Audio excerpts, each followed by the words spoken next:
Chloé a dit à un moment donné que la plupart des politiques d'éducation sexuelle en direction des enfants se fait à partir du postulat selon lequel les enfants sont sexuels dès la naissance. Alors, je vais absolument insister sur ce point.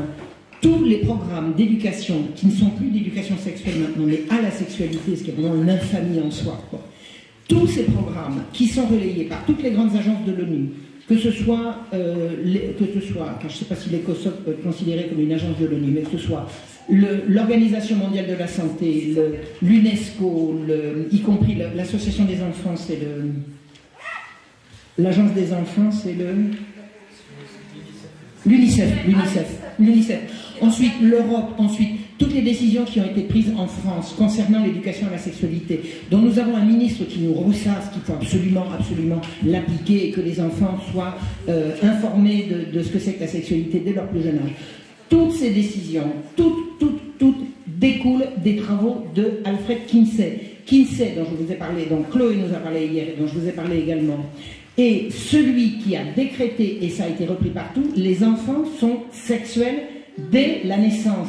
J'ai regardé, je me suis baladée sur des sites universitaires qui font des formations à la sexualité, on retrouve ça. Hein. Je me suis beaucoup renseignée, j'ai beaucoup lu également les travaux de ma chère Judith Reisman, parce que c'est elle qui a mis ça à jour. Alors, il faut que vous sachiez que, et ça, ça ne peut pas être contredit, ça ne l'a jamais été, cette affirmation suit les fameuses expériences dont nous avons parlé hier. C'est-à-dire que les expériences de Kinsey, pseudo-scientifiques, qui ont amené à dire les enfants sont sexuels dès la naissance, sont ces séances dans lesquelles Judith l'a fait dire par un des participants. On a obtenu par des manipulations orales et manuelles sur des centaines de gosses les pseudo-orgasmes dont je vous parlais hier, qui sont les hurlements, les évanouissements, les convulsions et les tentatives de fuite des enfants manipulés. C'est-à-dire qu'il n'y a pas de pire escroquerie au monde. Il n'y a pas d'autre justification à ce déferlement de sexe le plus explicite et le plus écœurant possible, parce que, excusez-moi, mais le sexe, ça relève de l'intimité, et moi, je suis désolée, je ne suis pas une oie blanche, mais quand je vois des trucs comme ça, je détourne le regard, parce que ça relève de l'intimité, et ce qui sort de l'intimité est gênant et dérangeant. C'est d'autant plus dérangeant pour des malheureux gosses, toutes ces atteintes, tous ces attentats à la pudeur qui mènent à la sexualisation, qui mènent à la folie, quoi. Tout ça relève de Alfred Kinsey, qui a tiré ses conclusions à la suite de ces viols qu'il a perpétrés sur des centaines et des centaines de gosses. Donc ils sont sexuels de la naissance. Pourquoi? Parce qu'on sait qu'ils jouissent. Ils jouissent quand ils s'évanouissent, quand ils hurlent, quand ils pleurent, quand ils hoquettent, quand ils halètent et quand ils tombent dans les pommes. C'est ça. Et il n'y a pas d'autre vérité que ça. Je vous garantis que quiconque a l'intention de démentir ça a vraiment intérêt à avoir des arguments. Parce que j'ai lu les travaux de Judith Reisman à cet égard, je l'ai fréquentée d'assez près, elle m'a montré véritablement. Alors je vais vous expliquer comment elle a découvert ça, je l'ai dit à différentes reprises, mais apparemment il faut ressasser. Judith, quand elle était dans sa jeune trentaine, avait une petite fille, c'était son aînée, qui avait 11 ans. Et elle a vu cette petite fille, qui s'appelait Jenny, dépérir brusquement, se mettre à dépérir, à chouiner, à vouloir manger, à se sentir mal et tout. Qu'est-ce que tu as, ma chérie, qu'est-ce que tu as? Maman, si tu veux que je te dise, tu me jures que tu ne le répéteras pas. Bon, maintenant, la planète entière le sait, elle l'a répété, mais parce que c'était sa conscience. La petite était violée par le voisin du dessus. Elle avait 11 ans. Et le voisin du dessus en avait 13 ans. C'est-à-dire que des enfants violent des enfants. Indignée, mais au bout de la révolte, de sa révolte de mère face à une saloperie pareille, elle a passé 2 coups de fil. Elle a passé un coup de fil à une vieille tante qui habitait, alors Judith, elle habitait sur la côte Est, elle a téléphoné à une vieille tante, enfin une tante, une sœur de son père, qui habitait sur la côte Ouest, et qui lui a dit « Mais ma chérie, oh, t'affole pas comme ça, ta petite, elle l'a peut-être cherché. » Elle fait « Quoi ? Qu'est-ce que tu racontes? Mais tu sais bien que les enfants sont sexuels dès la naissance. » Elle me dit « Ça va pas. Où est-ce que tu sors ça ?» Indignée, elle prend le téléphone, elle appelle une copine de fac, une génération au-dessous, à l'autre bout de l'Amérique, c'est-à-dire pas très loin de chez elle, et elle lui raconte « Mais ma chérie, ta petite Jenny, elle a peut-être cherché. Tu sais bien que les enfants sont sexuels dès la naissance. » comme ça qu'elle a découvert le poteau rose. Vous imaginez ce que ça implique? C'est-à-dire que vous n'allez plus pouvoir vous indigner qu'on viole vos enfants, parce que de toute façon, vos enfants, allez, ils l'ont bien cherché, ils sont sexuels dès la naissance. Toute la source de cette saloperie, toute la source de cette saloperie, c'est l'imposture Kinsey. Et Kinsey, on a fêté à l'université de Bloomington, où il a exercé, on a célébré il y a quelques années, enfin il n'y a pas beaucoup il y a vraiment quelques temps, l'anniversaire de son décès, avec une statue, des flonflons, des fleurs, des machins, des fanfares et tout, et l'université a dit qu'elle était fière d'avoir ce grand chercheur. Attendez, le monde entier tourne autour de cette saloperie qui s'appelle Kinsey. Et Judith, quand elle a commencé ce combat, elle a eu contre elle tous les lobbies les plus puissants, même le président américain n'a pas réussi à la soutenir. Et elle est sortie droite comme un nid, elle s'est jamais laissée abattre. Elle est morte à 84 ans. Elle a mené son combat jusqu'au bout. Elle a mené ce combat de l'âge de 31 ans à 84 ans. Personne pas. Pas. Merci Madame Rachman. Je vais rajouter quelque chose. Je voudrais dire que les travaux d'Alfred Kinsey qui, voilà, par rapport à tout ce que Marie vient de dire, c'est aussi enseigné dans les diplômes des thérapeutes, des psychologues, même les travailleurs sociaux via les CRIAF notamment, qui sont le centre de ressources centre de ressources des intervenants auprès des auteurs de violences sexuelles, quelque chose comme ça, je ne me rappelle plus tout à fait le site CRIAF. Donc on enseigne ça aux professionnels aussi de l'éducation nationale. Pour dire, voilà.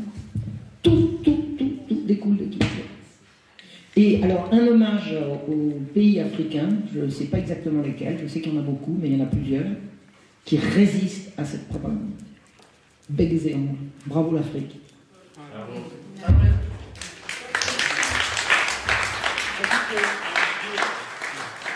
J'ajoute que les pays africains ne résistent pas qu'à cette propagande pro-pédo et etc.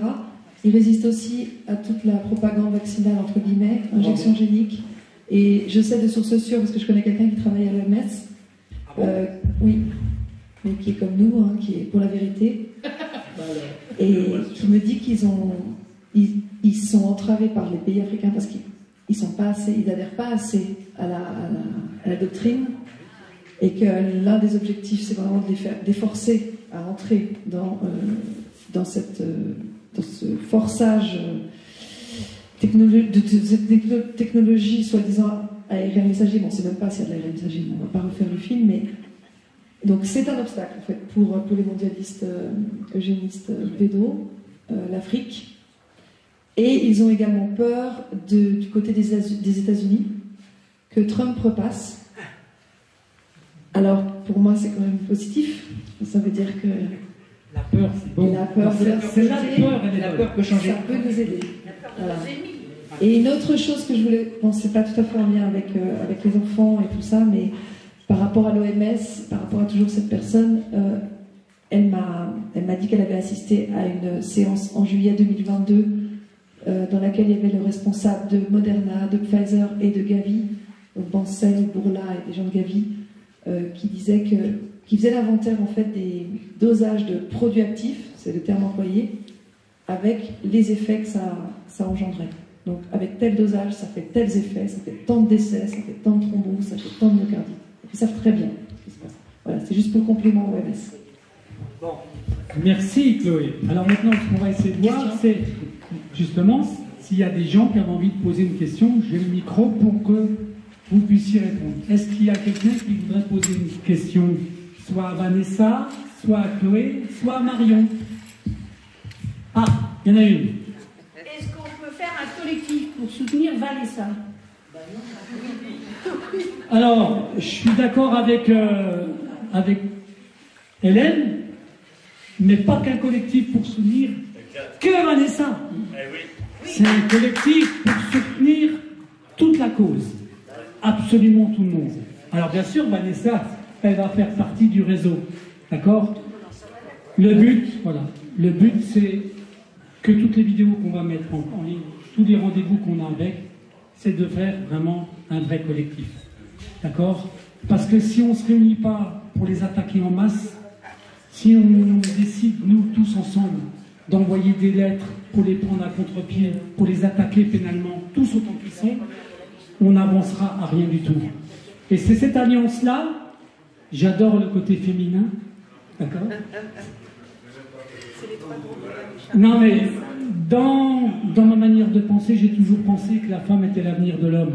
Donc vous voyez, vous en avez la preuve. Vous en avez la preuve. Donc, sans vous, c'est pas drôle non plus. Non, mais je sais bien, mais... nous, c'est pas tout seul. Donc, on a besoin de vous, personnellement. Alors, ce qu'on fera, je vous le dis tout de suite, on fera sûrement des émissions sur TVRDP, d'accord, où on vous donnera des rendez-vous en émission pour qu'on structure le collectif qui va naître. Là, c'est simplement, il faut que l'idée, elle prenne forme. Toutes les personnes qui n'ont pas peur de parler, que ce soit Sylvie, que ce soit des gens qui se cachent, comme là-bas, qui vivent en Alsace et qui n'osent pas tout dire, d'accord?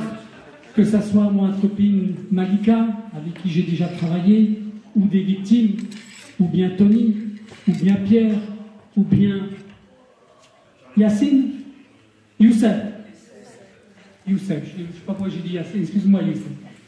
Toutes ces personnes-là, au même titre que j'avais invité, il y a une représentante, heureusement, c'était les Mamans Louves, vous voyez, la petite dame au béret noir, dans la Maman Louve, d'accord?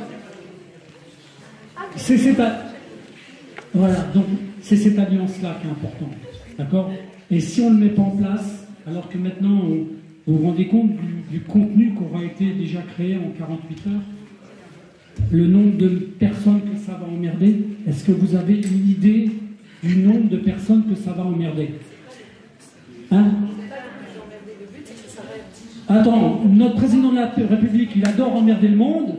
On n'a aucune raison de pas faire comme lui. C'est pas l'histoire de faire pareil en symétrie, c'est pas parce que quelqu'un fait du mal qu'il faut faire le mal aussi. Je pense qu'il y a des méthodes et des mots, parce que les mots, encore une fois, sont très importants. Et si le but c'est d'emmerder, ça marche pas. Non, non, non. Le but, c'est que la vérité éclate et que ça s'arrête. C'est ça le but. Alors, je suis d'accord avec elle. Tu as le droit de te lâcher aussi. On a envie de les emmerder, on va quand même le reconnaître. Bon. Ça sera simplement de la merde propre, c'est tout. Hein.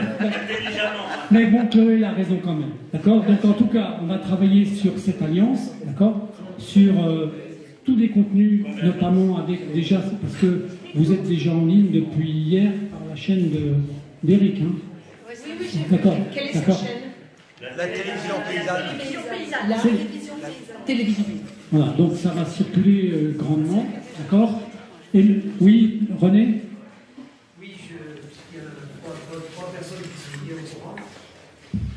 J'aimerais poser la question, à votre avis, combien représente un chiffre d'affaires la prostitution adulte, infantile et pornographique? Parce que tout découle beaucoup de ça. Alors, moi je veux dire, j'ai rencontré un monsieur qui est mort maintenant, qui s'appelait Pierre Barbex. Je ne sais pas si ce nom vous dit quelque chose.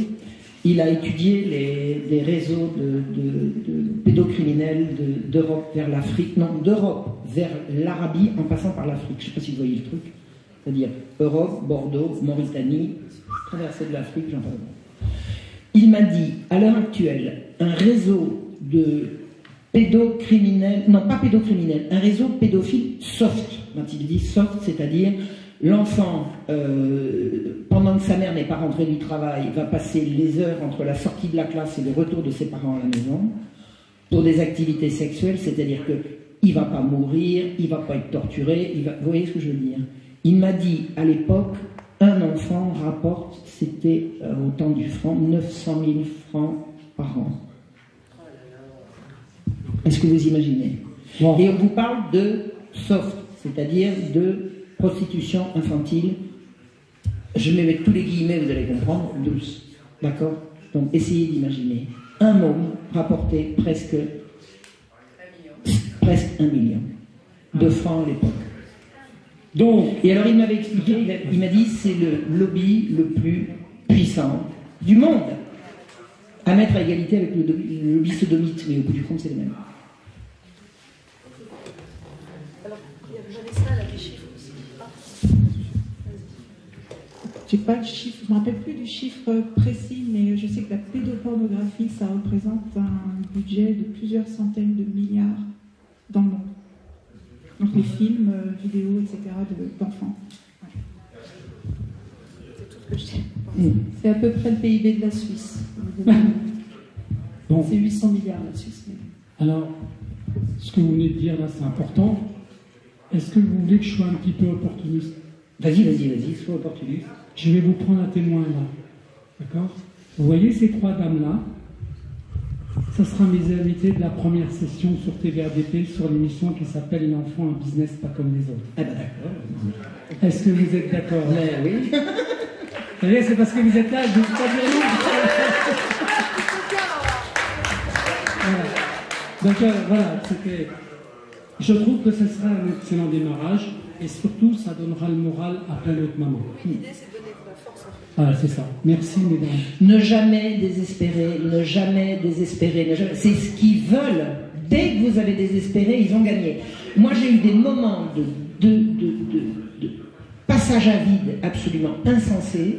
Et au moment où je suis au fond du trou, je dis, c'est exactement ça qu'ils veulent. Je ne vais pas leur faire ce plaisir. Ne jamais désespérer. La guerre, elle est psychologique.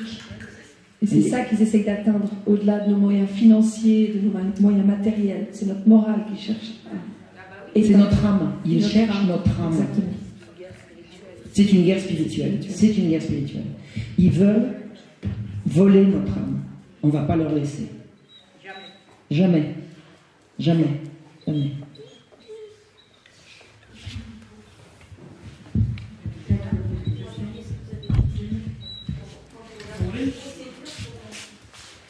Pour appuyer ce que vous voulez dire, là, c'est vrai, quand on regarde en fait toutes les procédures pour les parents protecteurs, ils les poussent à commettre soit l'irréparable ou au suicide.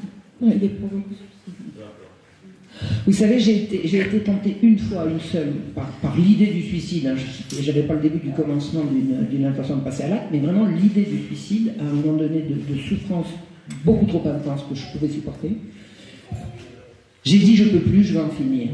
Et à ce moment-là, je me suis représenté l'image de satisfaction qu'aurait pu en avoir mon persécuteur. Ça m'a passé comme un flash.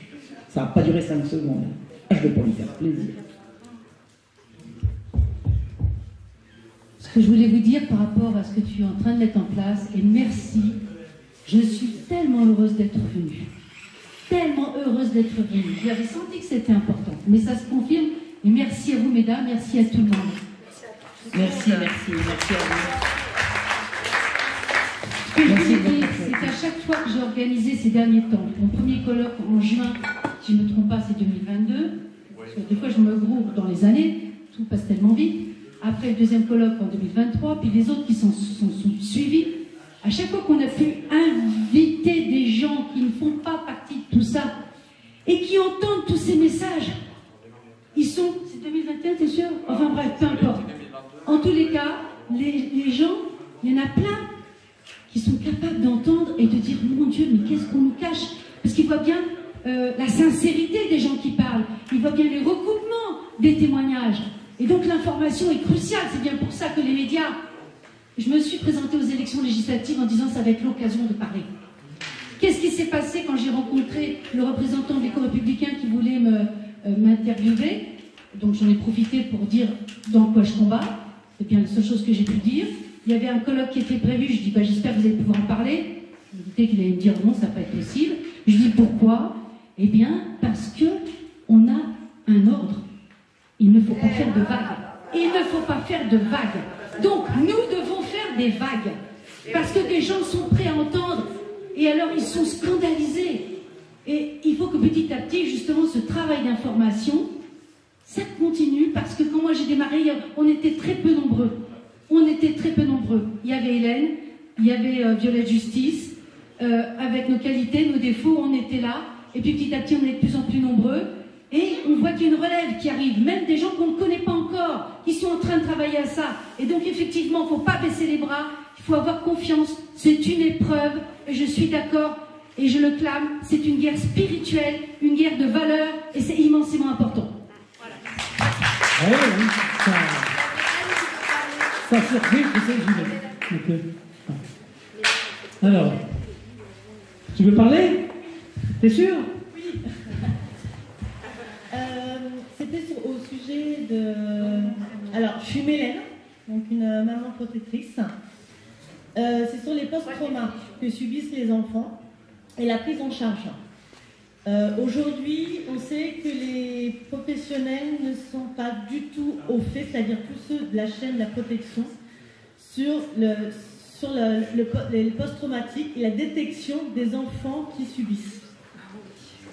Et sur la prise en charge, c'est-à-dire que ça va du psychologue au juge, et on est démunis. Par exemple, tout à l'heure, ce matin, il y a quelqu'un qui parlait du fait que l'enfant, quand il revenait de chez le parent sain, ou du parent protecteur, faisait des crises. Voilà. Sauf que nous, on sait ce que c'est, les crises qu'ils font, puisque c'est un relâchement, en fait, de ce qu'ils ont vécu. Mais c'est seul le parent ou l'enfant détecte tout ça. Mais on a hyper du mal à se faire entendre aussi là-dessus, parce que tout de suite, on nous catalogue, et on sait mieux que nous, en fait, de comment fonctionne. Sauf qu'on vient rajouter encore et encore des post-traumas, et au final, on ne prend pas la prise en charge du fond, et on vient rajouter. Et c'est ce qu'on appelle la dissociation, et on en parle très très peu, parce qu'il y a une méconnaissance, ou je sais pas, peut-être qu'ils ferment les yeux aussi. Parce et on dit qu'il y a normalement un travail pluridisciplinaire à faire. Mais en attendant, l'intérêt de l'enfant n'y est toujours pas. Et du coup, plus il grandit, et plus ça peut provoquer des post-traumas à vie, et ça peut aller sur des troubles psychiatriques, quoi, en fait. Alors là-dessus, moi je peux répondre. Les travailleurs sociaux ne sont pas du tout formés ni au développement de l'enfant, ni au stress post-traumatique, enfin pas du tout à tout ça, ni même des outils d'accompagnement ou de compréhension. Il y en a pour accompagner des victimes, par exemple, de violences conjugales, c'est-à-dire connaître les mécanismes, ni même des victimes de violences sexuelles. J'ai été, moi, travailleur social pendant plusieurs années. J'étais conseillère auprès des bénéficiaires du RSA et j'étais confrontée à des publics, justement, des femmes aussi qui étaient victimes de tout cela. Et n'étant pas suffisamment outillée pour pouvoir les accompagner, j'ai, moi, fait des formations, je me suis financée toute seule et j'ai ces connaissances-là parce que j'ai été les chercher et financer moi-même. Mais effectivement, c'est vrai, c'est tout le problème, et les juges non plus, enfin, tous les professionnels, ni même des enseignants, tous les professionnels qui sont en contact des enfants ne sont pas du tout formés à tout cela. Alors, je voulais justement profiter pour dire qu'aujourd'hui, justement, vous avez ces outils-là. Il y a sur deux choses déjà. Il y a une dame qui s'appelle Muriel Salmona, qui est spécialisée justement dans les post-traumas. Et il y a une commission qui a été créée qui s'appelle la Civisme, justement, où on pose toutes ces questions-là.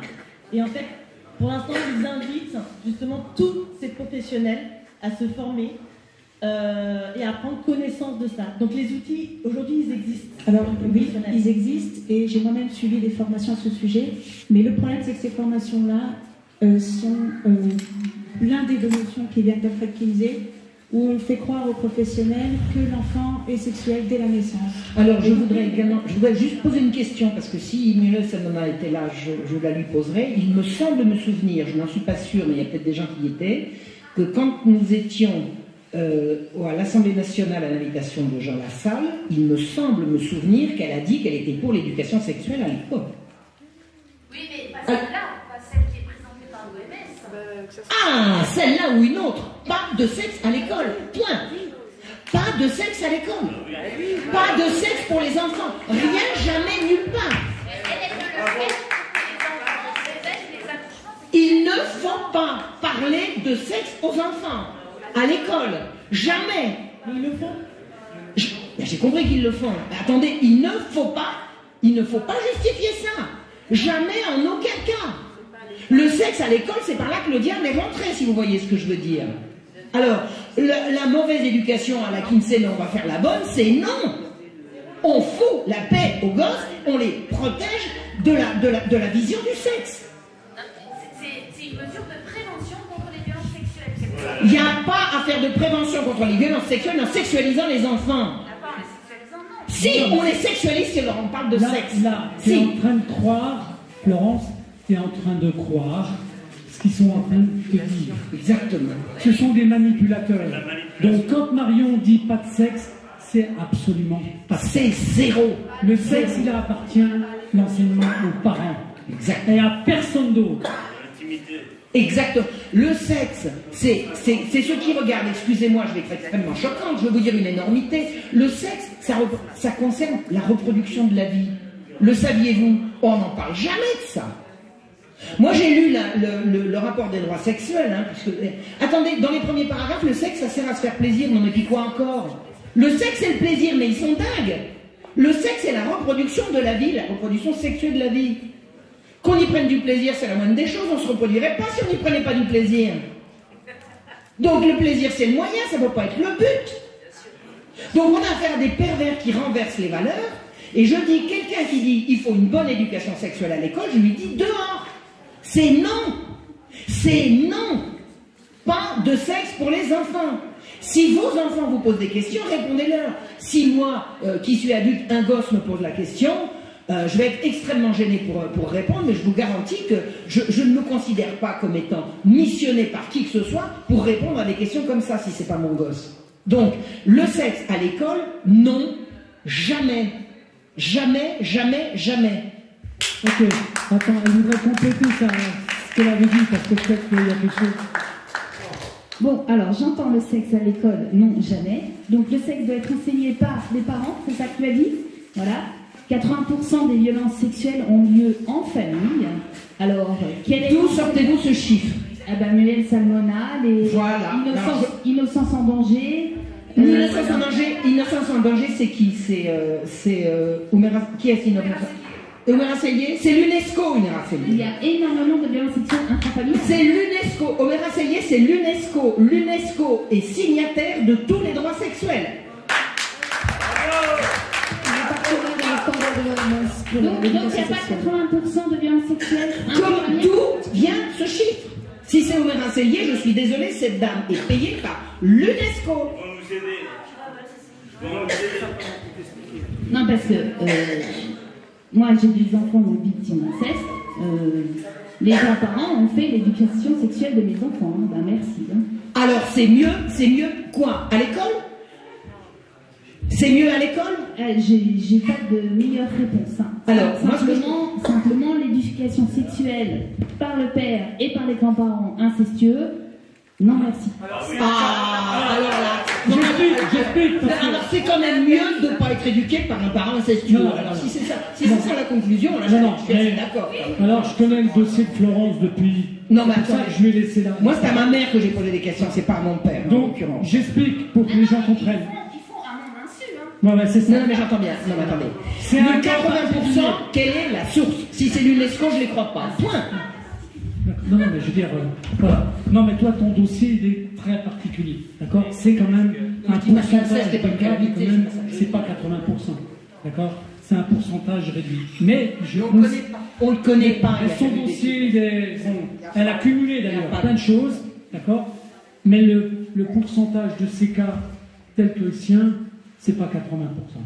Non, mais violence sexuelle intrafamiliale, moi j'ai cru à ce chiffre. Non, mais t'as tort. Ce chiffre n'est pas sourcé. C'est tout. Si la source c'est l'UNESCO, c'est dehors, la porte. L'UNESCO est signataire des droits sexuels, d'accord? Allez chercher. La déclaration des droits sexuels, c'est public, hein, vous le trouvez sur Internet. Un enfant sur 10, en tout cas une personne sur 10, serait victime d'inceste en France. Source. C'est l'étude Ipsos. C'est menée par l'association Face à l'inceste. Eh bien, je ne les crois pas. Je ne les crois pas. On ne peut même pas en France savoir combien il y a d'enfants qui disparaissent par an. Ces statistiques sont des trucs politiques, ce sont des trucs de propagande. On ne connaît pas. Maintenant, je ne dis pas qu'il n'y a pas un grave problème d'inceste en France, mais qu'on commence déjà par pardon? Benoît, en quoi, finalement, je me pose la question, l'éducation sexuelle à l'école, en quoi ce serait une prévention contre les agressions sexuelles dans les familles? Exactement. Bonne question. L'idée de Muriel Salmona, c'est de libérer la parole des enfants. Non. L'éducation, c'est pas pour libérer la parole, c'est pour donner du savoir. C'est un faux. Pour anticiper les besoins aussi. Il y a le consentement pour les pédos aussi. Pardon? Il y a le consentement pour les pédos Mais un enfant, si vous regardez les textes, un enfant qui aura reçu une bonne éducation sexuelle à l'école, s'il ne dit pas non, on dira qu'il avait été informé, donc le consentement est acquis. Donc c'est-à-dire que plus vous parlez de sexe aux enfants et plus vous admettez qu'ils étaient consentants. C'est une abomination. Foutez la paix aux gosses avec le sexe. Le sexe, c'est l'affaire des adultes. Point. Et de l'intimité, sortez le sexe de la sphère publique, bon sang. Avant on disait faire l'amour, maintenant on dit jouir. Attendez. Oh, l'amour c'est quand même beau, non? Avant on lui répondait quand tu seras grand. Exactement. Exactement. Pardon? T'es expressive, Marion. Hein. Oh non, non. Non, mais franchement, elle dit pas la vérité. Bien sûr. Sur les chiffres, je voudrais juste dire que le problème, c'est que par exemple, on parle donc de chiffres d'inceste qui sont sortis, mais on inclut le beau-père dans l'intrafamilial. Or, le beau-père, c'est une pièce rapportée. Donc Exactement. déjà, les chiffres, zéro. Et puis, quand nous, on dénonce les viols des enfants, foyer, famille d'accueil, ou chez le père, au 119, et bien le 119 refuse de prendre en compte nos chiffres. Donc, tous les chiffres, pour l'instant, sont faux. C'est du pipeau. Les chiffres sont du pipeau. Alors, Sylvie, le même sujet. Alors, moi, je vais témoigner de ce qui s'est passé dans ma famille, de ce qui s'est passé par rapport au livre que j'ai écrit sur les abus sexuels. Ma sœur, je sais qu'elle a subi des attouchements au moins à 2 étages dans l'escalier. C'est pas la famille, mais voilà. Je me souviens qu'un jour, mes parents sont sortis, ils avaient couché, ils ont juste demandé à la femme du concierge de venir nous border, voir si tout allait bien. C'est le mari qui est venu et qui a essayé des attouchements. Moi, j'ai dit non, point barre. Il y a des enfants qui ne savent pas se défendre de ça. Je sais qu'il y a des associations qui apprennent aux enfants à dire « mon corps, c'est mon corps » et pour expliquer qu'ils ont le droit de dire non. Je pensais que ça, c'était intéressant. Non, parce que expliquer à un enfant qu'il a le droit de dire non, ça implique qu'il a le droit de dire oui. Parce qu'un non qui n'est pas assorti d'un oui n'existe pas. Alors, donc expliquer aux enfants qu'ils ont le droit de dire non, c'est encore un abus. Alors comment faire pour protéger ces enfants qui sont approchés? Bon, j'ai eu le témoignage d'un ami très proche qui a été abusé sexuellement très jeune par un voisin qui l'a emmené à la pêche, etc. J'ai plusieurs témoignages de personnes qui ont été abusées sexuellement par le grand-père. Et ça, c'est quelque chose qui s'est retiré régulièrement pendant que la grand-mère est partie faire les courses, parce que le grand-père, il sait quand est-ce qu'il va faire ça, avec des menaces, hein, et puis t'inquiète pas, à 12 ans, tu passeras la casserole. Qu'est-ce qu'on peut faire pour ces enfants? Bon, moi, j'ai pas la réponse à tout, mais je vais dire un truc. Qu'est-ce qu'on peut faire? Qu'est-ce qu'on imagine? Alors, il y a une recette. Alors, attendez, il y a aussi quelque chose que je voudrais dire, c'est l'enfant a le droit de dire non, qui me choque profondément. Je vais vous expliquer. Un jour, je suis rentrée du marché, j'étais petite, je suis rentrée du marché, et je vais chercher ma tirelire, je casse ma tirelire, je sors 4 sous, et mon père me dit, qu'est-ce que tu fais? Je dis, il y a un pauvre monsieur dehors, un pauvre mendiant, bon, j'avais été prise de pitié pour un miséreux, et je voulais lui donner 2 sous de ma tirelire. Bon. Et mon père me dit, pourquoi tu lui donnes? Pourquoi tu lui donnes? Ben, je dis, parce qu'il a besoin, parce qu'il est gentil. Méfie-toi des gens gentils. C'est pas ta le droit de dire non, c'est méfie-toi des gens gentils. Il m'a dit, va lui donner des sous. Mais c'est tout. Méfie-toi des gens gentils, ça m'est resté là. Et vous savez, je suis tout à fait réceptive à la gentillesse. Il n'y a pas de problème. Je ne suis pas devenue rétive aux manifestations de gentillesse, bien au contraire.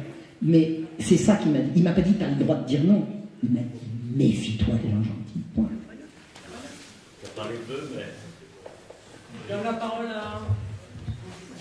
Papa de Laura, Eric. Oui, moi j'ai raconté ma vie ce matin, enfin, mon drame ce matin, je parle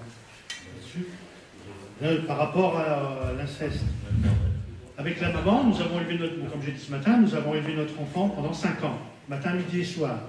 Et donc le matin, bonne heure, notre fille Laura venait toujours frapper à notre porte de notre chambre et finir la nuit au milieu de ses parents, comme je pense que ça se fait dans beaucoup de... Elle avait 2-3 ans, jusqu'à ses 5 ans. C'est bien marché.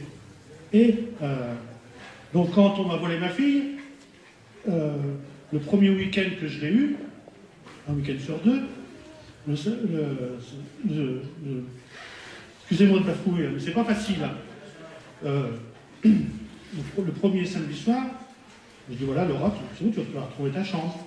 Non, non, je ne veux pas dormir dans ma chambre. Je fais des cauchemars, je ne veux pas dormir dans ma chambre, je veux dormir dans la chambre des parents. La maman était partie, hein. La maman avait abandonné le domicile familial. Et je dis non, Laurent, tu dors dans ta chambre. Elle t'attend depuis plusieurs mois là. Elle me dit non, je veux dormir dans la chambre des parents. Comme je dis ce matin à ma fille du caractère, j'espère qu'elle l'aura toute sa vie. Et donc, le premier samedi, évidemment, elle a dormi dans mon lit, dans la chambre des parents. Ben, c'était toujours le grand lit. Et je dis, bon, j'accepte, Laurent, mais tu vas revenir dans 15 jours, c'est non. Oui, papa. Alors, bon, j'ai rien dormi de la nuit. Ma fille, elle a dormi, mais elle faisait des cauchemars, elle bougeait dans tous les sens. Bref. Alors, ce qui s'est passé, ben, je devine. Rapport de l'éducatrice, comme on disait, la mère perdrix. Elle a dit, alors, Laura, t'as fait quoi avec ton papa ce week-end? Eh ben, elle a dit, j'ai dormi dans la chambre des parents. Alors, au tribunal, devant le juge des enfants, le petit merdeux, là, avachi sur sa chaise, alors la mère perdrix, l'éducatrice, là, de la ZEU, elle a dit, climat incestueux à la maison. Voilà. Mais ça, c'est un... Et ça, je peux raconter, hein. Merci de m'avoir écouté. Bon, ça, c'est l'exemple typique, en fait. Vous avez vu? Ce qui se faisait avec le papa et la maman, c'était pas incestueux. Qui sait, dans sa famille, qui n'a jamais eu son enfant venir dans le lit de ses parents? Ben moi, je l'ai fait, hein. Papa et maman, on est vachement bien. Ben, bien sûr. C'est donc quelque chose qui est donc naturel. D'accord? Sauf que là, il s'est retrouvé tout seul, d'accord? Et comme il était tout seul, ça devient un flagrant délit de... Voilà, exactement. Donc, vous voyez comment la manipulation, elle peut être faite par les constats. C'est terrible, en fait, parce qu'ils ne pouvaient même rien faire. Je voudrais dire que les grands-pères dont je parlais, ils n'étaient pas gentils. Ah non, mais ça existe aussi. Ils menaçaient. Qui c'est qui avait levé la main? Il y a les deux. On sait que ça existe. C'est pas une raison pour sexualiser les femmes. Il y en a beaucoup. Enfin, excusez-moi. Donc, je reviens sur ce que Mme Sigo a dit, donc sur le fait du méfie-toi des gens gentils, ça c'est très bien. Il faut aussi quelque chose, c'est que les parents, ils puissent savoir dire aux parents, s'il y a quelque chose qui est arrivé, tu m'en parles. Avec tes mots, je comprendrai. Il faut savoir ouvrir le dialogue avec l'enfant pour permettre de régler le problème en amont. D'accord? Dès le début. C'est tout. Voilà, c'est une bonne manière de voir la chose. Je pense aussi qu'avant, pour les pères normaux, hein, qui n'avaient pas l'esprit tordu, eh bien, ils évitaient les situations qui pouvaient être dites délicates. Donc moi, mon père, j'ai jamais dormi dans son lit, et si j'allais dans le lit de ma mère, enfin dans leur lit, ben, c'était en dimanche matin pour prendre le déjeuner au lit. Voilà. Mais mon père, je constate, à Rebourg, il n'a jamais été dans une situation qui aurait pu être prétendue, interprétée, machin. Il a toujours eu de la distance. Hein. Ça ne l'a pas empêché de me prendre sur les épaules. Mais à partir du moment où je crois me souvenir qu'à, je sais pas, 4-5 ans, eh ben, il a arrêté de me prendre sur les genoux, etc. Voilà, il a eu... Il faut que les hommes, pour montrer qui ils sont, ils reprennent de la distance tout en montrant de l'affection, hein, mais éviter toutes les situations qui pourraient être qualifiées de dangereuses. Voilà, c'est une manière de voir. Vous avez quelque chose à dire, les dames? Alors, un dernier point, et après je vais arrêter de poser. Bon. Alors, donc, pour revenir quand on est enfant, voilà, donc moi j'ai jamais dormi dans le lit de mes parents, je suis pas mort. Donc, c'est assez tôt, on dort chacun dans sa chambre. Dans son lit, en tout cas. Oui, enfin dans son lit. Après, ça dépend, à partir d'un certain âge, il faut que le lit soit dans la chambre. Mais les frères et sœurs peuvent coucher dans le même lit. Bah si c'est courant, je veux dire, chacun son lit. lit. Oui, je veux bien, mais moi je prends un exemple sur moi qui suis un enfant unique à la base. Donc après, pour ce qui leur reste, voilà, je ne connais pas absolument toutes les situations familiales, sinon on en a pour 10 pompes. Bon, mais c'est pas grave. Juste, non, je termine. C'est juste qu'il faut, comment dire, savoir donner entre guillemets certaines barrières, sans savoir l'expliquer par mille mots aux enfants. Voilà, c'est un peu stupide et pervers. Et il faut savoir donner certaines, comment dire, certaines, entre guillemets, pas dire limites, mais comment dire, un peu, oui, voilà, des limites, mais sans partir dans des des explications infinies, quoi. On a dormi chacun dans son lit, chacun dans sa chambre, dans le respect des parents, dans l'intimité des parents, on n'en est pas mort. Et aujourd'hui, en France, le souci, c'est qu'il y a certaines familles, bon, pas pour certaines qui ont des choix ou quoi que ce soit, mais pour une certaine mode, je peux le repérer vite fait, mais après je dis peut-être des bêtises, peut-être que ça a changé entre temps, etc. Mais de ce que j'ai pu entre guillemets en apercevoir, c'est que certains enfants dorment dans le lit de parents ou dans la même chambre conjugale jusqu'à 5-6 ans. Voilà. Donc il faudrait déjà revoir certaines étapes. Je sais que pour certains parents, à la limite, ça pourrait être entre guillemets assez difficile, sûrement qu'ils ont une éducation comme ça, ça ne me regarde pas. Mais de ça, ce que, comment dire, entre guillemets, impartial dans le fait de la vie, on va dire intime, si le terme est mal choisi, la nuit ou dans le quotidien, il faut savoir mettre les choses au diapason. Voilà. Bon. Alors, oui, je te donne la parole tout de suite. T'as quel âge? Bientôt 26 ans. Alors, il a bientôt 26 ans. Moi, je vais sur 67 ans. J'ai eu la chance de dormir dans le lit de mes parents. Ils m'ont jamais fait de mal. Mais quand je dis jamais, ça ne leur aurait jamais venu à l'idée de faire du mal à leur enfant. Et j'adorais aller les voir. Le matin, de bonne heure. Qui c'est ici qui a déjà dormi dans le lit de ses parents? Levez la main. Une seule fois. Ben oui, hein. Voilà. Est-ce que vous avez des mauvais souvenirs? Non. Voilà, ça c'était pour te montrer que à une époque, il existait une chose importante, c'était l'amour des parents vis-à-vis de leurs enfants. Mais pas tous les soirs. J'ai pas dit tous les soirs. Est-ce que j'ai dit tous les soirs? Est-ce qu'il est arrivé de... Moi, j'ai pas dormi tous les... Moi, je dormais bien sûr. Bien sûr. Il est arrivé plusieurs fois. Voilà, bien sûr. Donc, j'ai pas dit que je dormais tous les soirs. Donc, mais la maman de Vanessa, elle a un truc à dire. Hein? Attention. Non, mais j'ai pas de solution, en fait. Je pense simplement qu'il est important de réintroduire la notion de maîtrise de soi. C'est pas parce qu'on a des envies que l'on a tous les droits. Déjà. C'est exactement ça. Et de réintroduire aussi une autre notion qui est très importante, c'est la morale. Ah, vous voyez, on en a parlé hier, on leur dit encore aujourd'hui. Parce que, par exemple, tes parents, quand tu dormais avec eux, à leur côté, ça ne leur est pas arrivé à la tête. Pourquoi? Parce qu'ils avaient ces notions-là. Voilà. Et Vanessa, elle peut le dire, ça n'a pas toujours été facile. Elle a pris des claques. Elle a pris des claques. Est-ce qu'elle a pris des poussées? Est-ce qu'il y avait un martinet à la maison? Non. Ah, moi j'ai connu le martinet, hein. Non, elle a... Parce qu'il y avait le... Voilà, il y a des choses, non? Il y a des limites. Il y a des limites. C'est exactement ça. Alors c'est très très important ce que vous venez de dire. Je vais vous dire pourquoi. Parce que quand vous regardez le modus operandi de tous ces propagateurs de l'éducation sexuelle à l'école, ils expliquent aux enfants qu'ils ont le droit de satisfaire leurs désirs, c'est-à-dire l'inverse de ce que doit être une éducation. Une éducation, c'est connais-toi, sache ce que tu veux et maîtrise-toi. Ça veut pas dire renonce à toi-même, c'est juste l'inverse. Maîtrise-toi, c'est-à-dire tu ne l'auras pas tout de suite, tu l'auras plus tard. C'est ça, la maîtrise de soi. Et la morale, il y a ce qui est bien et il y a ce qui est mal. Regardez les droits sexuels. Les droits sexuels impliquent qu'on abolit la morale. La liberté sexuelle se fait en dehors de toute morale, en dehors de toute tradition, en dehors de toute religion. C'est en toutes lettres. Lisez le... Alors, excusez-moi, je vais faire de la reta pour mon bouquin, mais j'ai écrit un petit bouquin là-dessus qui s'appelle Les droits sexuels, ou la destruction programmée de l'enfance et de la famille. Je vous donne toutes les références. Donc ce qu'ils veulent, c'est abolir la morale, abolir la religion, discréditer la tradition, et remplacer ça par « je le fais parce que j'avais envie et j'ai bien le droit ». Les droits de l'enfant, c'est ça. Vous savez qu'il n'y a pas pire calamité que les droits de l'enfant. Les droits de l'enfant, c'est le droit de l'enfant, pour l'enfant, d'être... Par exemple, le droit de l'enfant implique que l'enfant a droit à un minimum de confort. Eh bien, ça veut dire que le droit de l'enfant implique qu'on le retire aux enfants, aux parents pauvres. C'est ce que je vous ai expliqué hier.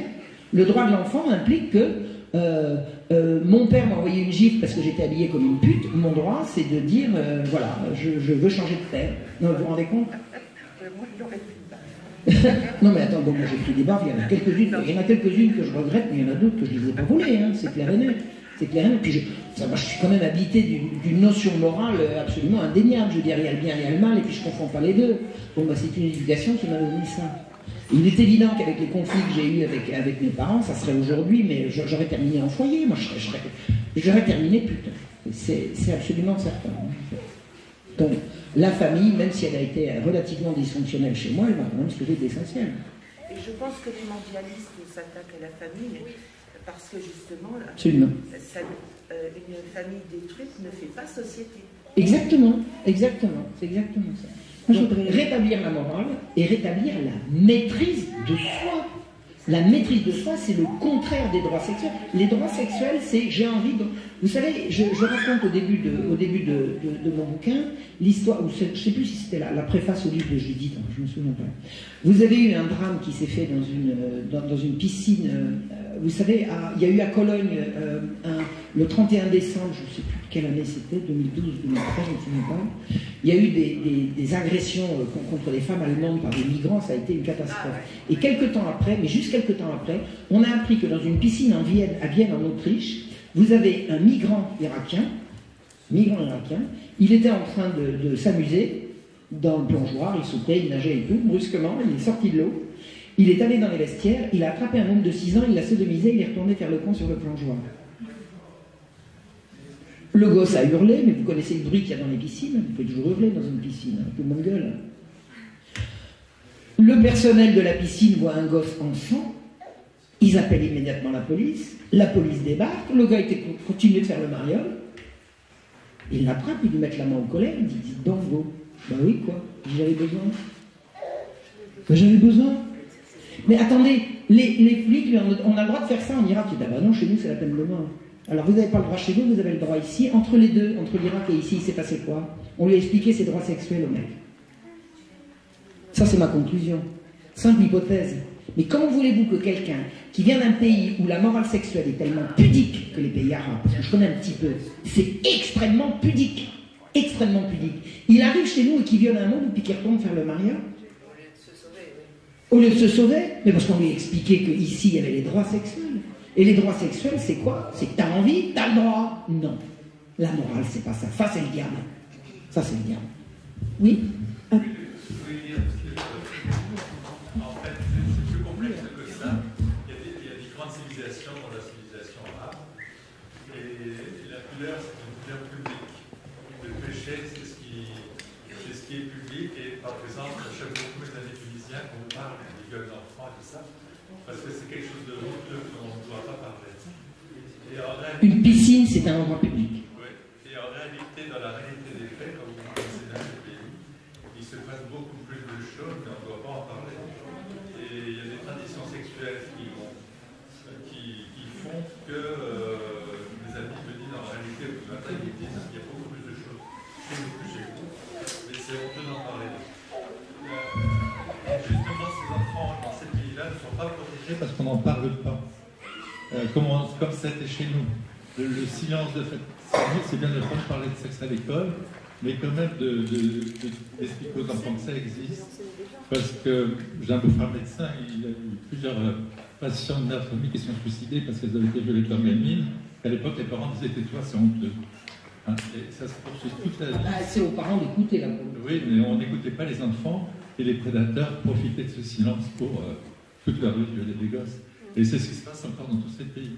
Donc je suis d'accord sur le fait qu'on ne protège pas les enfants par le sexe à l'école, mais que les enfants sachent, enfin il faudrait que les prédateurs sachent que les enfants peuvent parler et qu'un jour ou l'autre on les punira et qu'il n'y ait plus d'impunité du silence. Voilà. Alors, quand on donne la parole aux enfants, alors je suis complètement d'accord. Alors moi je suis entièrement d'accord. Je voudrais dire que les enfants ont droit au sexe dans les établissements relevant de la protection de l'enfance. Je donne un exemple et je vous invite à aller voir. La charte affective la charte affective et de la vie sexuelle, quelque chose comme ça, du groupe SOS, en format PDF, hébergé par le site du ministère de la Santé. Alors, il faut savoir que le groupe SOS a des établissements pour les personnes âgées, personnes en situation de handicap et les enfants, mais c'est la même charte affective et de la sexualité pour tous les établissements, enfants compris. Vous pourrez aller lire par vous-même que l'enfant n'a pas le droit d'avoir des relations sexuelles avec un professionnel de l'établissement, mais le professionnel, si l'enfant lui demande, a le droit de lui trouver des partenaires. Et il peut même, si l'enfant lui demande, aller lui trouver des objets sexuels, d'accord, et lui procurer. Et il doit aussi, le professionnel, lui apprendre comment on s'en sert et comment les laver après utilisation. Vous le lirez par vous-même, c'est écrit noir sur blanc sur cette charte que vous trouvez en PDF. Et c'est hébergé par le site du ministère de la Santé. C'est aussi disponible sur le site du groupe SOS. Et je vous assure en plus qu'il y a des extraits, il y a des images très explicites. On pourrait penser que c'est une notice limite pour montrer aux enfants ce qu'ils peuvent faire. On voit des bonhommes en train de se faire cunilingus, fellation. Alors, tu vas pouvoir descendre, on va vous montrer les images. Et ça, voilà, on montre aux enfants ce qu'ils peuvent faire. J'ai le droit à ma sexualité, je suis la seule personne à pouvoir décider de ma vie sexuelle. Regardez les images. Et ça, cette charte-là, elle peut tout à fait être disponible aux usagers qui sont dans ces dispositifs.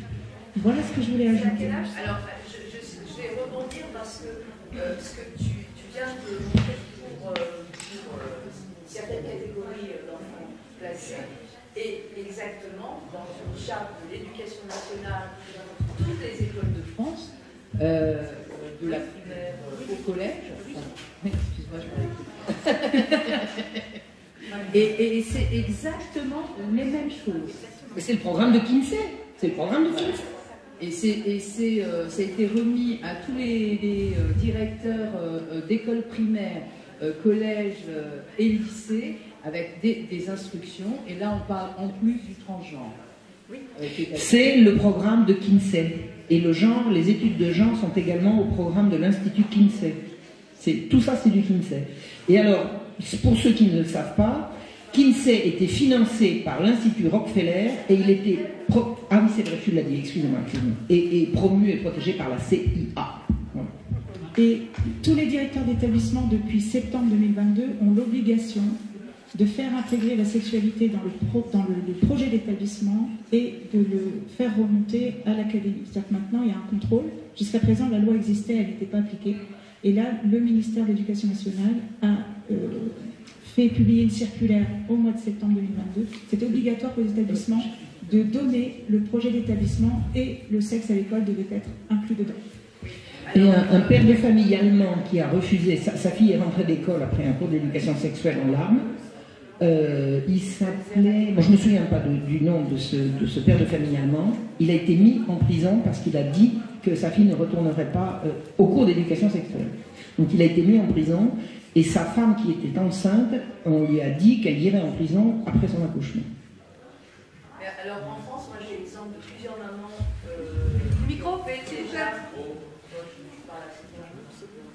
qui ont fait plusieurs vidéos sur le net qui sont passées parce que les enfants ont eu ce cours d'éducation sexuelle sans que les mamans soient au courant. Mais bien sûr.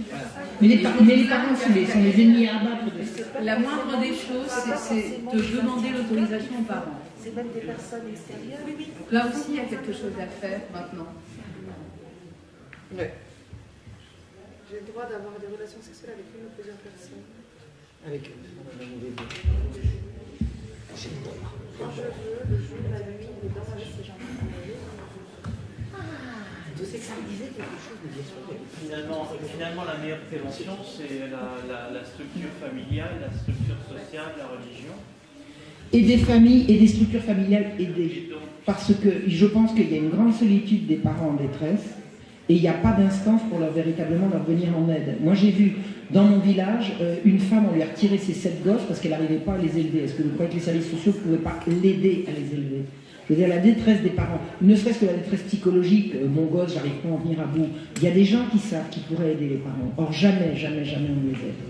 Jamais on les aide. Je pense que la violence intrafamiliale, c'est souvent une détresse qui pourrait parfaitement être prise en charge par des associations bienveillantes et qui ne dépendent pas de l'État, bon sang de bonsoir, parce que ça suffit. La structure de village, la structure de famille en Afrique est une protection contre toutes les actes sexuels. Mais pas qu'en Afrique. La structure de village dans l'ancien temps, quand c'était là. Vous savez, quand vous aviez le regard de... J'imagine un père qui brutalise sa fille, s'il reçoit la visite du curé en lui disant « Dis donc, toi, oh, je suis au courant de ce qui se passe là. T'as fini de traiter ta fille comme ça ?» Ben, le père, il va reculer. Il va reculer parce qu'il y a une représentation morale. Il n'y en a plus. Il n'y en a plus. Tout s'explique. On essaye de détruire la cellule familiale, on essaye de détruire les religions. On détruit l'image du père. Le père est devenu un ennemi. Moi, j'entends partout ce qu'il faut détruire, c'est le patriarcat. Vous voulez que je vous dise le fond de ma pensée? Vive le patriarcat! J'aime le patriarcat. Et pour qu'un patriarcat soit efficace, il faut aider les pères à être des vrais pères. Et pas arrêter de les culpabiliser, de les faire passer pour des brutes. Le crime d'être père. Non, mais c'est effroyable, quoi. Vive le patriarcat. J'ai fait une vidéo là-dessus. Non, mais ça fracasse les hommes. Et puis alors, quand il n'y a plus d'hommes, ouais, quand il n'y a plus d'hommes, qui est-ce qui protège les femmes? Plus personne. Un homme, un vrai, ça protège sa femme et ses enfants. S'il n'y a plus d'hommes, il n'y a plus de protection. Et ça, c'est Judith qui me l'a dit. Elle me dit, s'il n'y a plus d'hommes, il n'y a plus de protection. Ah ouais, pour revenir à ça, ce qui se passe aujourd'hui avec cette révolution du patriarcat qui commence à être une immense connerie. Il y a la masturbation. C'est que les jeunes hommes maintenant, ils doutent beaucoup pour draguer d'autres femmes. Ils quoi? Ils doutent beaucoup pour aller draguer d'autres femmes. Ils n'osent plus aller s'avancer vers les dames, vers les femmes dans les soirées, etc. Je trouve incroyable qu'ils font quelque chose de mal. Bah oui, bien sûr. Pour tous les jeunes hommes, je pense qu'ils n'ont pas forcément l'expérience, etc. Et on leur c'est comme si on leur mettait un coup sur la main. Mais oui, on les dévirilise. On les dévirilise. Allez, j'ai une maman qui voudrait dire un truc. Une expérience que j'ai vécue avec ma fille, justement, du fait qu'elle ait cours d'éducation sexuelle au collège. Elle est victime d'inceste, plus que certains, et peut-être d'autres choses. Elle est rentrée à la maison, donc on était en plus avec des éducateurs et tout ça, et elle m'a dit, mais tu sais maman, il y a eu des intervenants qui sont venus, et on nous a demandé ce que c'était le consentement. Et je lui dis, est-ce que tu sais? Elle me fait, bah oui, oui, elle me dit, bah c'est un truc sur la pénétration, enfin, elle est partie dans ça. Et je lui dis, elle va être comme si c'était quelque chose, elle me dit, mais toute contente, elle me dit, bah, j'étais la seule à répondre dans toute la classe. Et elle me dit, mais maman, mais je lui dis, mais cette personne, mais elles t'ont parlé, elles font, bah oui, elles m'ont parlé. Et avec les éduques et tout, je me dis, oh là là, mais qu'est-ce qui a été raconté, qu'est-ce qu'ils ont compris, je me dis, et on n'est pas au courant. Et la problématique, je me dis, mais c'est violent, parce qu'on sait qu'il y a plusieurs gamins qui subissent des violences intrafamiliales et des choses terribles, et ils font ces cours. Et là, le jour, enfin, moi, j'ai été paniquée ce jour-là, parce qu'elle est rentrée, c'était incompréhensible son discours, donc il fallait que je dépiote un petit peu, et dans ce que j'ai pu comprendre, à mon avis, ma fille, il y a eu des viols. Sachant que c'est pas reconnu, mais parce qu'elle était dans un discours en disant mais c'est une copine, et puis en fait je lui parlais, je voulais savoir le contexte de la journée, de la conversation qu'il y a pu y avoir avec les adultes précisément, et elle s'est énervée, je lui ai dit non mais c'est pas ça, elle me fait oui mais puisque c'est comme ça, la prochaine fois je te parlerai plus, je te ferai plus confiance. Ah bah voilà. Et bah voilà, c'est QFD. Voilà. C'est un exemple en fait. Tu veux? Je voulais juste... je parle de mon cas personnel, quoi. Je voulais juste dire que donc, moi, avec la maman, il y avait beaucoup de disputes. Il y a eu beaucoup de disputes.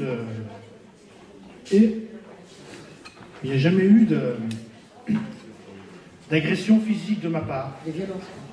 J'ai jamais violenté physiquement la maman de ma fille. Par contre, elle a été dire dans notre village de 800 habitants, que je l'avais tapé. Alors que c'est faux. J'ai jamais tapé la maman de ma fille. Je n'ai jamais tapé personne. Tout pousse les femmes. Et je voulais dire que... considérer que les hommes sont les ennemis. Je voulais vous dire que, voilà, c'est... Il y a beaucoup de pères en souffrance qui subissent aussi des violences physiques de la part de... mais qui ne le disent pas. Hein. Moi, je le dis, là, mais je ne veux pas chanter sur les toits. Hein. Quand je suis sur Facebook, tout ça, je ne le dis pas. Hein. Moi, je connais des hommes battus par leurs femmes. J'en connais au moins 2. J'ai pas été battu, mais j'ai quand même été abattu, parce que je me suis défendu. Une fois, je l'ai poussé, et voilà, elle a dit que je lui avais fait une sciatique. Moi, elle m'a tapé une ou deux fois dans les parties, quoi. Voilà. Bon, témoignage. Voilà, donc c'était presque un papa battu en fait. Bon, je peux voir. Non, je ne vais pas dire ça, non. Non, j'ai dit presque. Je peux voir le livre.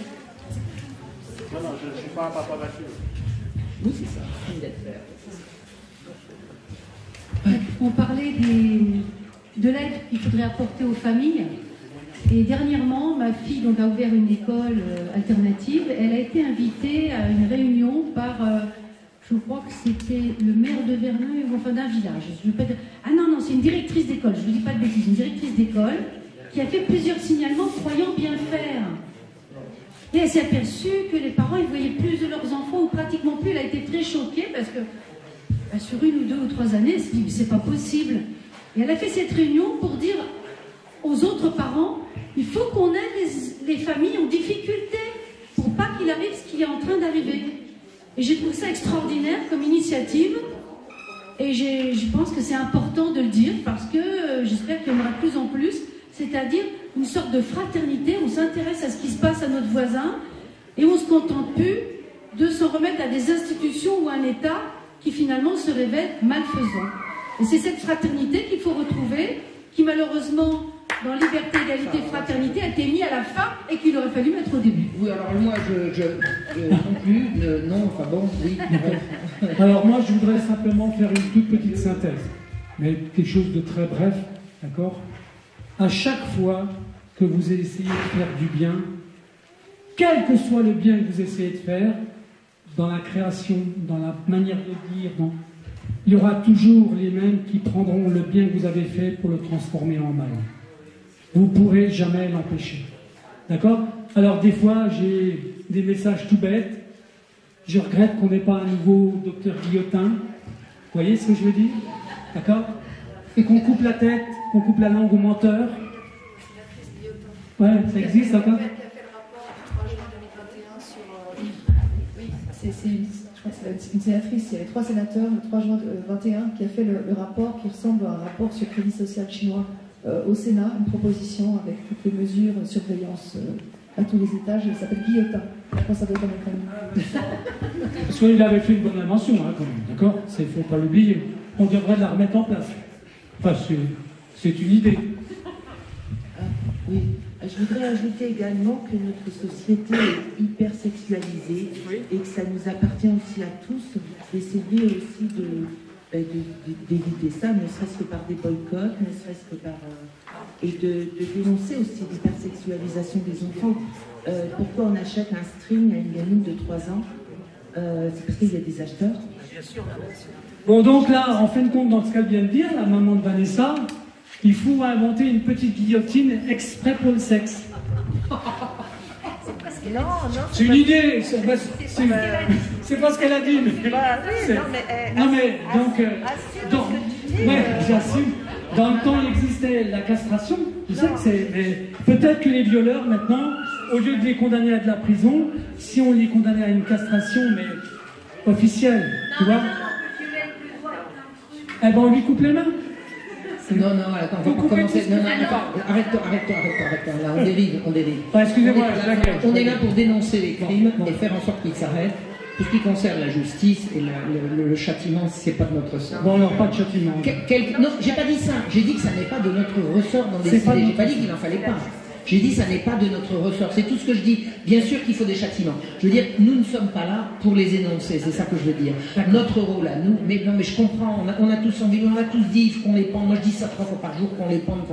Je suis pas sûr que j'ai envie d'assister à une pendaison. Donc c'est autre chose. Je pense que notre rôle à nous, c'est de chercher la vérité et la dire. C'est-à-dire dénoncer.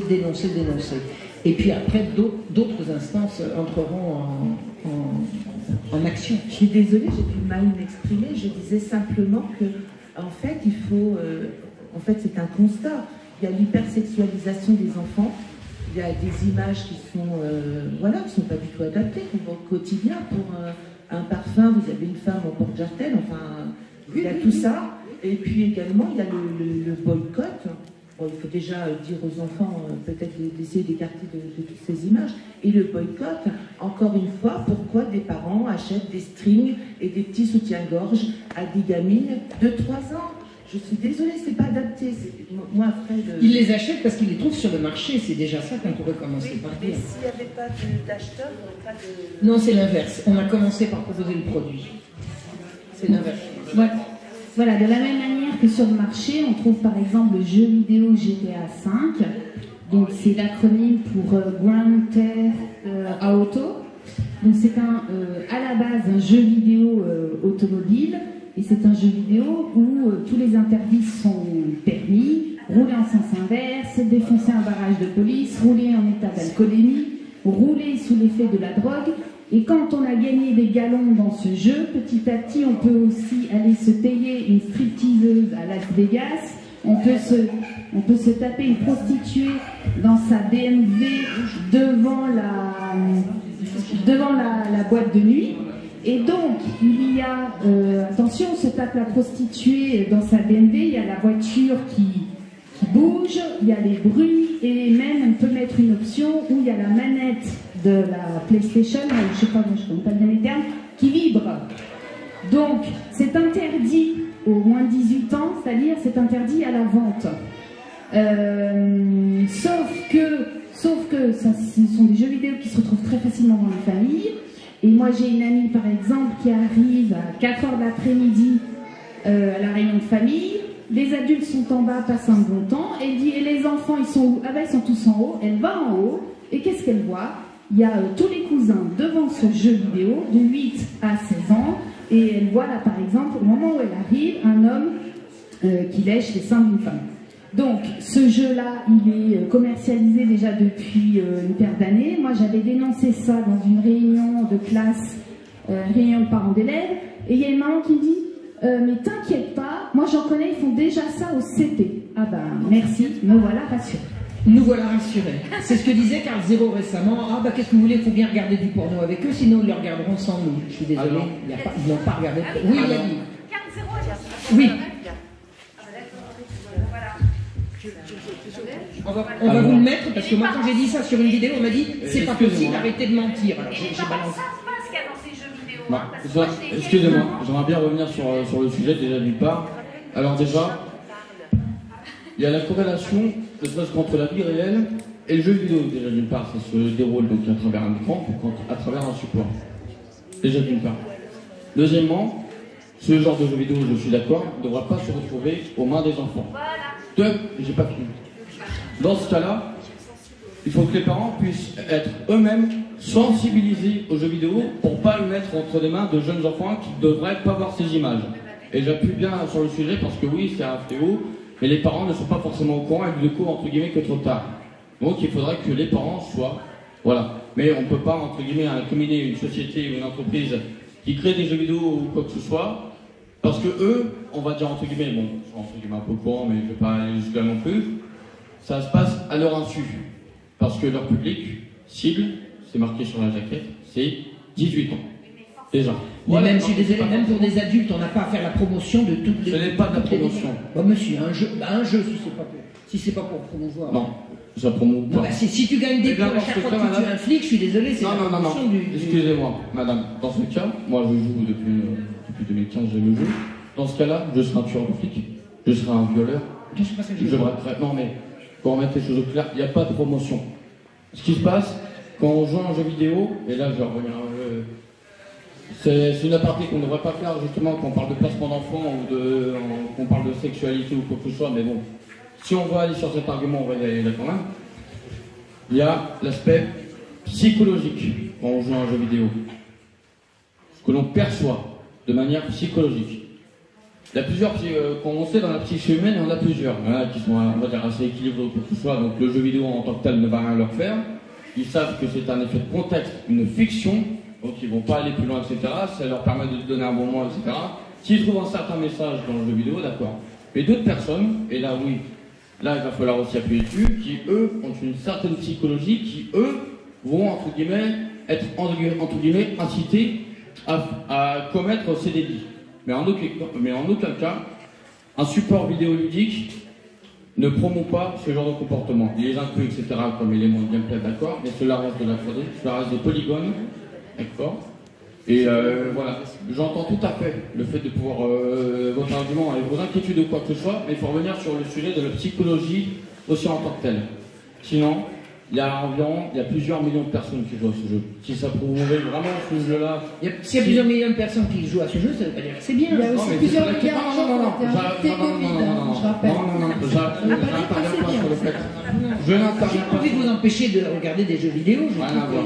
Ça n'a rien à voir, Madame Sigaud. Je vous explique juste. Mais ça, c'est pas par rapport au fait que ce soit bien ou quoi que ce soit, mais c'est plutôt à l'échelle et à l'appui.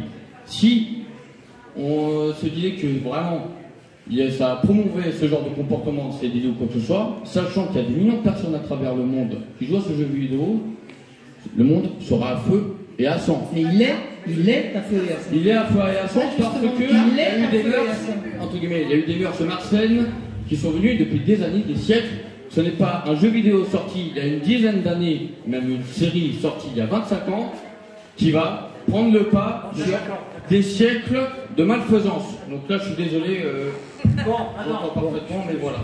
Alors c'est simplement un joueur, d'accord? Et si tu as un joueur, tu joues et tu défends le jeu. Il y a conflit d'intérêt en fait, c'est pour ça. Non, c'est une sorte de conflit d'intérêt. Donc là, la compassion. d'accord, attendez. T'as le droit de défendre ton jeu. Comment tu t'appelles? Comment tu t'appelles? Comment tu t'appelles? Nicolas, tu sais, il n'y a pas beaucoup de jeunes ici. Et moi j'étais très content de t'entendre et d'avoir ton avis. D'accord? Parce qu'en plus, on a besoin de savoir comment vous pensez et comment vous voyez les choses. Donc ça, c'était très important. D'accord? Maintenant, je vais te sortir... Je vais te sortir un exemple d'une information qui était passée aux informations télévisées, aux 20h. Ils avaient montré des jeunes qui balançaient des pierres sur les ponts d'autoroute, sur les voitures. Non, mais c'était pas de la propagande. Mais ce n'était pas de la propagande. C'était de l'information. C'était de l'information. D'accord? C'était pas de la propagande, comme tu l'as dit.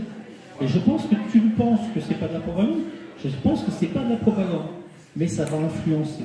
Oui, il y a une influence. Mais alors il y a une différence entre la propagande et l'influence, mais l'influence est très importante aussi.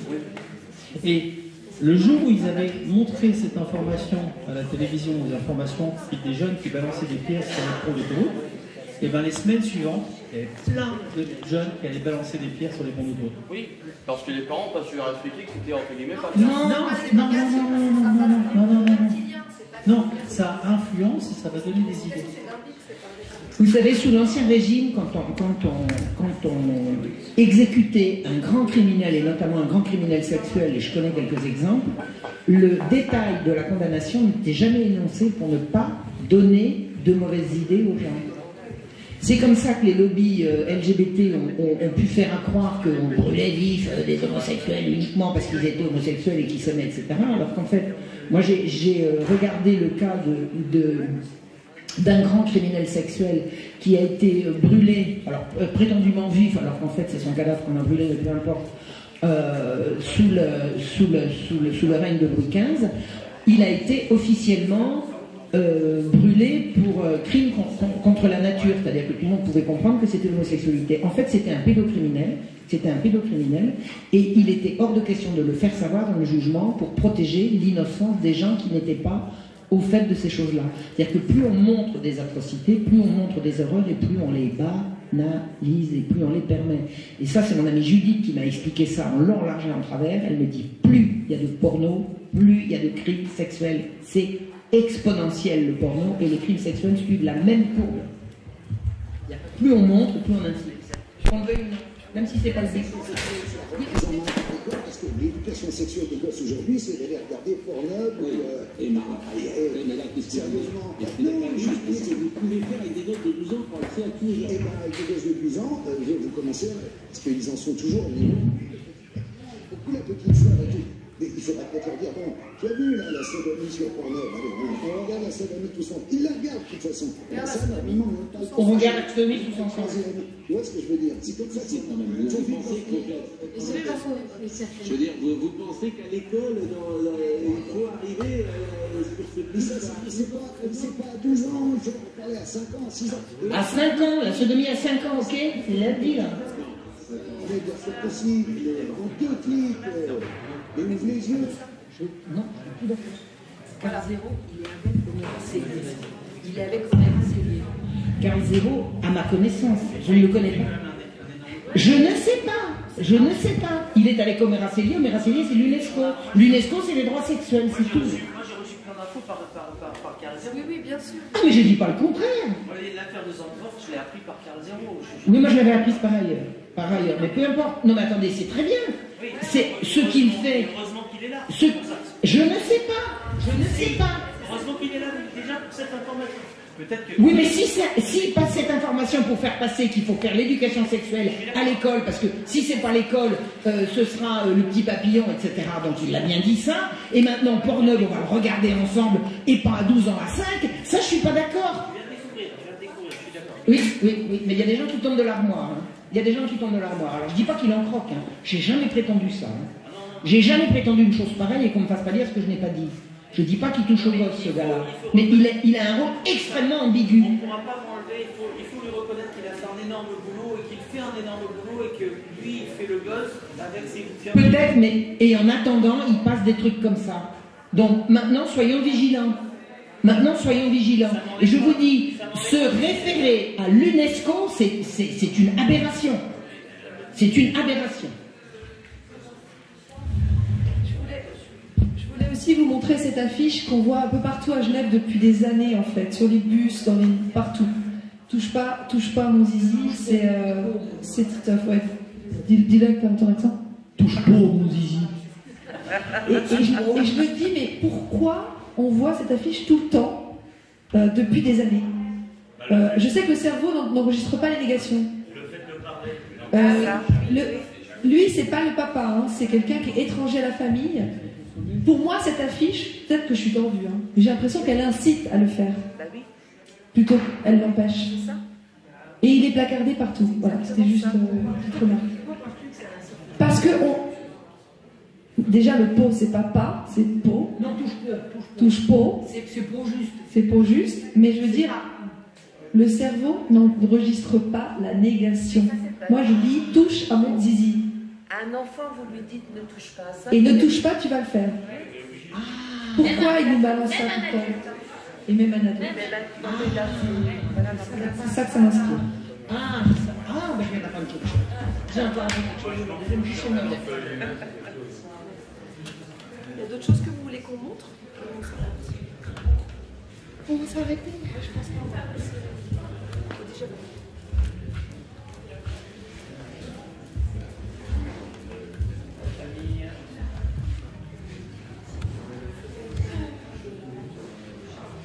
Et le silence? Ouais, peut-être. Il y a un truc, apparemment. J'avais appris, j'en suis pas sûr, je sais pas ça. Apparemment, le terme de pédophilie n'existe pas dans la langue arabe. Je sais pas si tu avais entendu parler de ça. Alors, j'ai appris un peu l'arabe, je connais pas. Moi, j'avais des amis qui... Apparemment, le terme de pédophilie n'existe pas dans la langue arabe. Je sais pas. Moi, je sais que les amis arabes que j'ai étaient indignés de ces histoires-là. C'est tout ce que j'en sais, mais c'est à titre individuel. Tu veux dire quelque chose? Bah déjà, Marion, il y a, pour la langue française, rien que le mot pédophilie, déjà, il est pris à contresens. Oui, enfin, oui ou non, parce que... oui, je comprends, on te dit celui qui aime les enfants, encore que l'amour dont il est question, c'est l'attirance. Ouais. Donc, c'est pas avec la sémantique qu'on va régler le problème. Hein.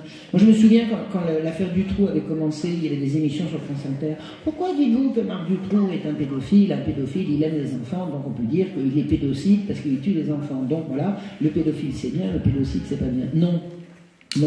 Un pédophile, lisez la littérature de Gabriel Matzneff, qui est quand même le grand pédophile en chef. Lui, c'est pédophile, philopède, et il le revendique, et encore. Voilà. Donc, il suffit, je crois, pour s'entendre, qu'on mette sur le même mot, le même signifiant, le pédophile, c'est celui qui cherche à avoir des relations sexuelles avec les enfants. Voilà. Même si le terme... Voilà. Qu'est-ce que devient l'affaire Duhamel. Ah, je ne sais pas. Je ne sais pas. Je crois qu'il est cuit quand même sur le plan de sa carrière et de sa vie. Je ne sais pas. Ça a bien servi quand même. Quoi donc? C'est classé sans suite. C'est classé sans... Ah, c'est intéressant. Classé sans suite. C'était important le livre. En fait, ça veut dire agresseur d'enfant. Ah ben voilà. Vas-y. Quand je fais sur Google pédophile, on trouve donc Mutarish Atfal, avec l'accent. Mutarish, exact. On sait lire l'arabe, et quand tu traduis dans l'autre sens, ça veut dire agresseur d'enfant. Donc il n'y a pas le terme, d'après en tout cas Google, hein, je ne sais pas ce que ça vaut, qui correspond exactement à pédo ou quelque chose. Ça suffit. D'ailleurs, vous avez des pédophiles qui sont, enfin bon, je ne peux pas rentrer dans le détail, mais je veux dire, agresser un enfant, faire souffrir un enfant suffit à leur jouissance. Même s'il n'y a pas rapport sexuel. Donc, agresseur d'enfant, c'est une bonne traduction. Il y a eu pas mal d'histoires d'agression d'enfants par des imams et par chez les juifs, c'est comment? Des rabbins. Des rabbins. Ouais, voilà. Chez les rabbins, je sais que c'est courant.